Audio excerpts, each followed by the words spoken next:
Hello viewers, welcome to our channel. నేను మీ Charan Parimi. YouTuber Harsha Sai మీద ఒక యువతి రేప్ కేసు పెట్టింది. ఆ కేసులో అనేక ట్విస్టులు అయితే వచ్చాయన్నమాట. ఎందుకంటే హర్ష సాయి అంటే most popular YouTuber in Telugu YouTube community ఏదైతే ఉందో ఇందులో అందరికన్నా ఎక్కువ ఫాలోవర్స్ ఉండి ఎక్కువగా వ్యూవర్షిప్ సంపాదించుకుంటూ కోట్ల రూపాయలు సంపాదిస్తున్న వాళ్ళలో ముఖ్యంగా మొదటి ప్లేస్లో ఉండేవాడు హర్ష సాయి. అతను ఆ యూట్యూబ్ క్రేజ్తోనే అనేక కొన్ని మంచి కార్యక్రమాలు కూడా చేశాడు. అలాగే అనేక వివాదాల్లో కూడా చిక్కుకుంటూ వచ్చాడు. ఆ వివాదాల్లో గతంలో కొద్ది రోజుల క్రితం అతను ఒక వివాదంలో చిక్కుకున్నాడు. మనకు తెలిసిందే. అదేంటంటే ఆ బెట్టింగ్ యాప్స్కి సంబంధించి అతను అనేక ప్రమోషన్స్ చేయడము. ఆ బెట్టింగ్ యాప్స్లో ఎవరైతే పాల్గొన్నారో, బెట్టింగ్స్ పెడుతూ ఉన్నారో వాళ్ళు చనిపోయిన వాళ్ళు కూడా కొంతమంది ఎంతోమంది ఉన్నారు. సో వీరిలో కొంతమంది హర్ష సాయి వల్లే మేము ఇట్లా ఆయన బెట్టింగ్స్ యాప్కి సపోర్ట్ చేయడం వల్ల ఇలా అయ్యాము అని చెప్పేసి వాపోయిన వాళ్ళు కూడా ఉన్నారు. కానీ ఆ విషయాన్ని అతను సమర్థించుకొని ప్రజల్లో నెగిటివిటీ మూటగట్టుకున్నాడు.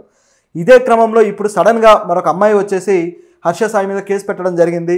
ఆ కేసు కూడా తనను అత్యాచారం చేశాడు, తనను లైంగికంగా వేధిస్తున్నాడు అని చెప్పేసి ఒక బలమైన ఆరోపణలతో ఆవిడ కేసు పెట్టారు. ఎందుకు ఆవిడ ఈ విధంగా పెట్టాల్సి వచ్చింది, దీని వెనక ఏం జరిగింది అని చెప్పి చూస్తే ప్రస్తుతానికైతే ఇవి ముఖ్యంగా సినిమా ఇండస్ట్రీకి సంబంధించి లైంగిక ఆరోపణల కేసులు అనేవి రోజు రోజుకి పెరుగుతూ ఉన్నాయి. సో ఎంతో పేరు తెచ్చుకున్న వాళ్ళు, అందరిలో గౌరవం పొందిన వాళ్ళు కూడా ఇటువంటి పనులు చేస్తూ ఉన్నారనేది ప్రజలు కూడా అసలు ఆశ్చర్యపోతున్నారు. ఆ చీకొట్టే పరిస్థితి ఏర్పడింది. ఇలాంటివన్నీ కూడా సినిమా ఇండస్ట్రీకి ఒక మచ్చ అయితే తీసుకొస్తాయి. చాలా ప్రమాదకరం కూడా.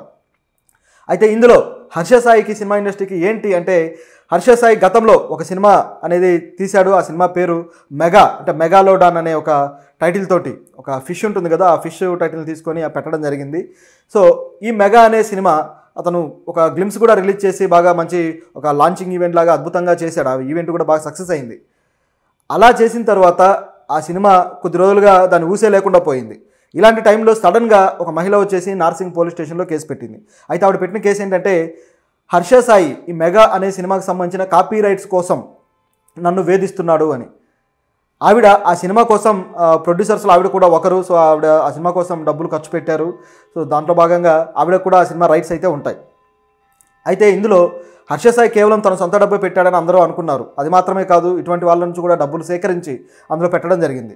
అయితే ఇందులో ఉన్న ట్విస్టులు ఏంటంటే, ఆవిడతోటి అతను చేసిన ప్రవర్తన కావచ్చు, అతని బిహేవియర్ చాలా వరస్ట్గా ఉందనేది ఇక్కడ కనిపిస్తున్న అంశం. చెప్పాలంటే ఆ రైట్స్ ఏ విధంగా పొందాలి అని అతను ఆలోచించి చేసిన పని ఏంటంటే, ఆవిడకి మత్తు మందు ఇచ్చి ఆవిడ మీద అత్యాచారం చేసి అవన్నీ కూడా వీడియోలు షూట్ చేశాడు. ఈ షూట్ చేసిన వీడియోలు పెట్టుకొని ఆవిడని బ్లాక్మెయిల్ చేయడం మొదలుపెట్టాడు. నాకు ఆ రైట్స్ ఇస్తావా లేదా అని చెప్పేసి. సో ఈ విధంగా ఆవిడని ఇబ్బంది పెట్టడం జరిగింది. అయితే ఆవిడ ఎందుకు ఆ సినిమా ప్రొడ్యూస్ చేయాల్సి వచ్చింది ఏంటని చూస్తే కూడా ఆసక్తికరమైన విషయం ఏంటంటే, అతను ఆవిడని పెళ్లి చేసుకుంటాను అని చెప్పి నమ్మించి మోసం చేశాడు. సో ఈ విధంగా నమ్మించి ఆవిడ నుంచి దాదాపు 2 కోట్ల రూపాయలు అతను తీసుకోవడం జరిగింది.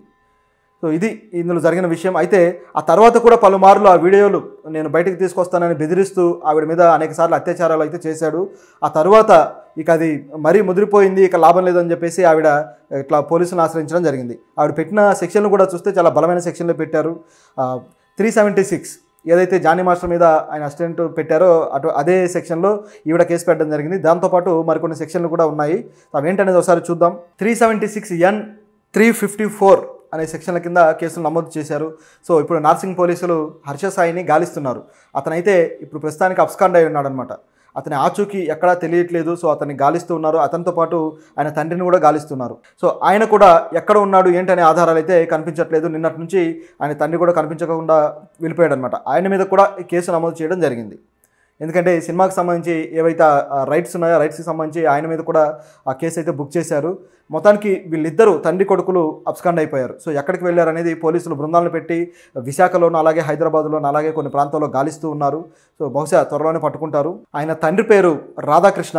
సో ఆయన కూడా ఈ కేసులో పరారీలో ఉన్నాడు. కాబట్టి వీళ్ళిద్దరూ మరి ఎప్పుడు దొరుకుతారనేది చూడాలి. అయితే ఇందులో ఆ అమ్మాయి ఎవరైతే కంప్లైంట్ ఇచ్చారో ఆవిడ ఇప్పుడు కొద్దిగా ఆందోళన పడుతూ ఉన్నారు. ఆవిడ ఆందోళన ఏ విధంగా ఉందంటే, హర్ష సాయి ఫాలోవర్స్ లక్షల మందిలో ఉన్న ఫాలోవర్స్ ఉన్నారు కదా. సో వీళ్ళల్లో ఇక ఎలా అయితే సినిమా హీరోలకు ఫాలోయింగ్ ఉంటుందో ఒక మ్యాడ్ ఫాలోయింగ్ కూడా హర్ష సాయికి ఉంది.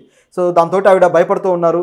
హర్ష సాయి ఫాలోవర్స్ నా మీద దాడులు చేస్తారు, నన్ను చంపేస్తారేమో అని చెప్పేసి, నాకు ప్రాణహాని ఉంది అని చెప్పేసి ఆవిడ పోలీస్ స్టేషన్లో కంప్లైంట్ కూడా ఇవ్వడం జరిగింది. సో పోలీసులు ఆవిడకైతే రక్షణ కల్పించారు.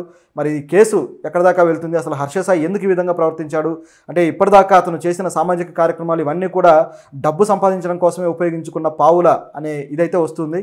అలాగే అనేక నీతులు చెబుతూ సమాజాన్ని ఏదో ఉద్ధరిస్తున్నానని మాట్లాడిన హర్ష సాయి ఇప్పుడు ఒక అమ్మాయి విషయంలో ఇంత నీచంగా ప్రవర్తించడం అనేది అతని అసలు రంగును